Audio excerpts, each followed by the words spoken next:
So one last question, what does the medical school of the jungle looks like?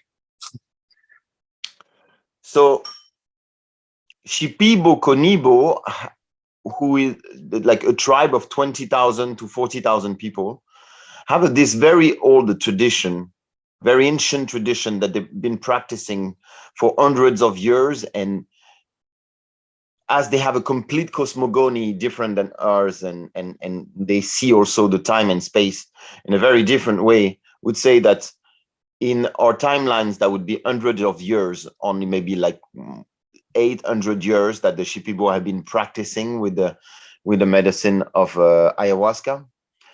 And how does it look like? And it's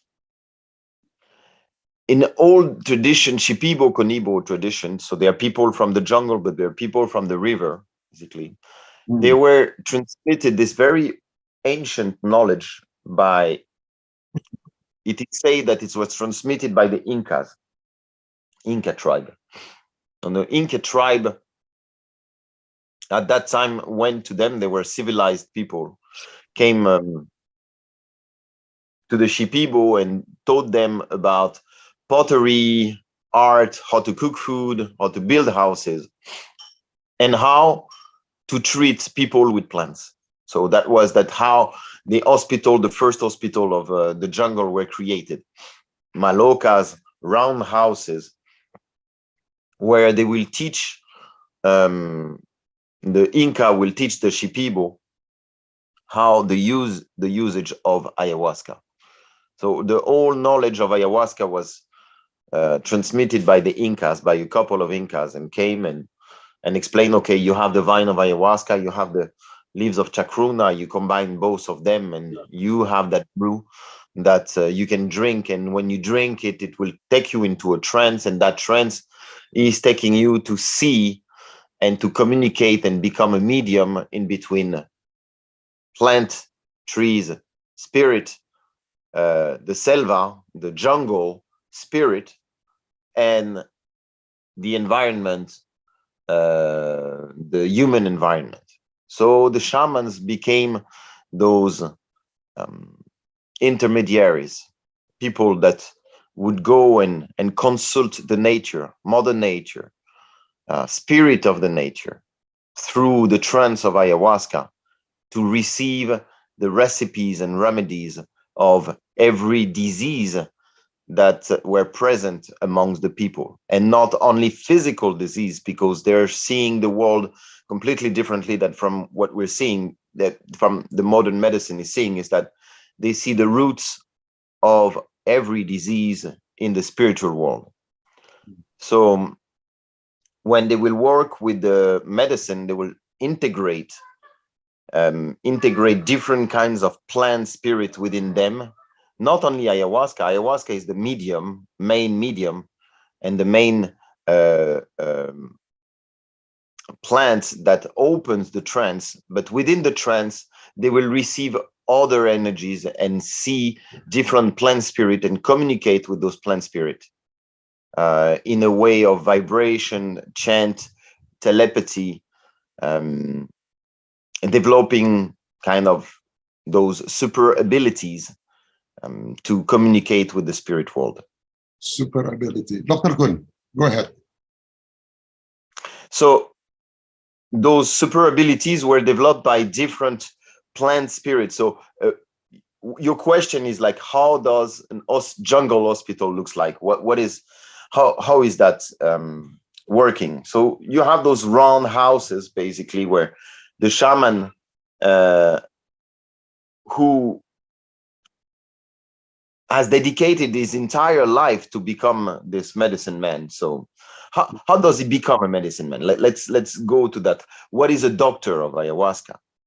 This is a man who basically, ayahuasca doctor in the Shipibo tradition is a man who has been isolating himself and went to isolation for 3 months, 6 months, 1 year, and sometimes even in older time and tradition, 3 years, 5 years of full isolation in the jungle by himself, accumulating the energy of the plant, drinking from the plant, different spirit, different trees, and would be tested by eating a very, very simple food for months, years, that will give him the ability, step by step, to connect even deeper to the jungle, to the trees, to the plants. Okay. He would become a channel of those plants and of those trees. And it would become like a beacon of light for the people. And the light of the jungle would just penetrate his body. It means the wisdom, the ancient wisdom of trees, plant, and spirit, and all the energy of those this very old primordial forest, which we which actually have superpowers within, that when the human being has the capacity to merge with the technique of the dieta, which is this technique, I'll come back on it later, but it's the technique in which the shamans are trained. They like completely immersed inside of the jungle and receive those power and receive those songs. So after 3 months, 6 months, 1 year or more, the shaman will come back to the village, and he will have this ability to connect and communicate with the jungle. Many spirits and main spirit, and one of the main spirit of these what we call like medicinal spirit and plant master plant spirit would be the spirit of tobacco, friends.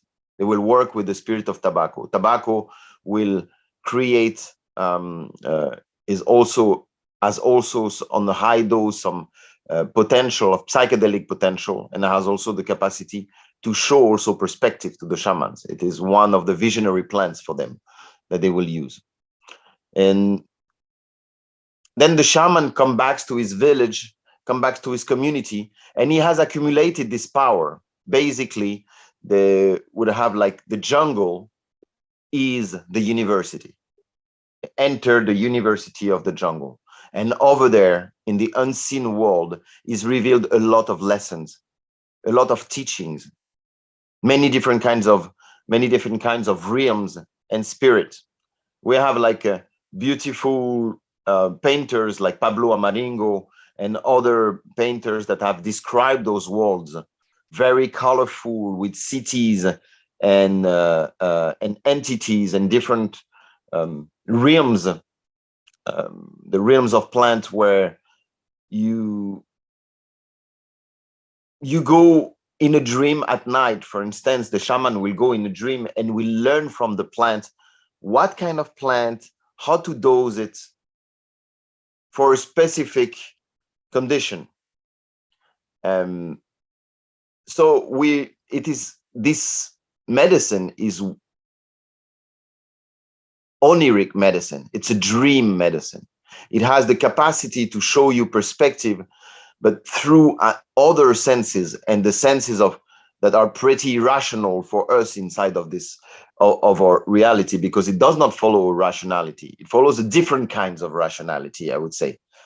But we and for us who are Westerners who learn from the Shipibo, there is a huge work of deconditioning the mind to be able to receive, because mainly we become, and the shamans, Shipibo shamans, become channels of the nature, and they have the capacity to, by vibration, by chanting, by expressing, by praying to the nature, to bring the remedy and the principles of healing that are present in the nature to the people. And it can be by ingestion, or it can be just by vibration and by chant. Kun, Dr. Kun, go ahead. Yes, thank you, Prof. Yes, yeah, good evening, Maestro Benjamin. Good evening. Yeah, good evening. Yeah, I'm very enthusiastic, Maestro, in this discussion. Actually, I have a lot of questions. My first question is about that you mentioned when you communicate with spirits of nature. Yeah. Can you provide us with a deeper understanding of who these spirits are and how do these interact with the shamans, and what role do the shamans play in the in this practice?